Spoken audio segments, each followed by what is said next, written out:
চাঁদের ওপারে এক সময়ের কথা, মহাবিশ্বের এক কোণে সৌরি রাজ্য নামে এক স্বপ্নময় স্থান ছিল। সেই রাজ্যের রাজকন্যা নাক্ষত্রিকা ছিলেন একজন গবেষক।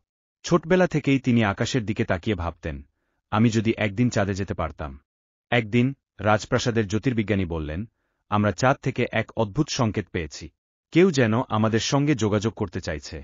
নাক্ষত্রিকা শিহরিত হলেন। তিনি জানতেন, এটা সাধারণ কোনো বিষয় নয়। তিনি রাজ্যের মহাকাশ গবেষকদের সাহায্যে একটি নতুন রকেট তৈরি করলেন, যার নাম তারাবেলা। নাক্ষত্রিকা তার মহাকাশ পোশাক পরে রকেটে উঠলেন। চাঁদের দিকে ধাবিত হল তারাবেলা। চারপাশে তারার আলো জ্বলজ্বল করছিল। যখন রকেট চাঁদের মাটিতে নামল, তখনই একটা রহস্যময় ঘটনা ঘটল। আকাশ থেকে রূপলি আলোর স্রোত নেমে এল, আর একদল ছোট ছোট আলোসত্তা তাদের অভ্যর্থনা জানাল।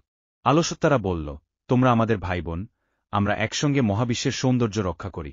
কিন্তু বহু বছর আগে আমাদের যোগাযোগ বিচ্ছিন্ন হয়ে গিয়েছিল। তোমাদের সাহায্য দরকার।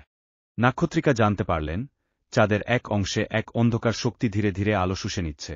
তিনি তার জ্ঞানের সাহায্যে এক বিশেষ স্ফটিক তৈরি করলেন, যা চাঁদের সেই অন্ধকার অঞ্চল আলোকিত করতে পারবে।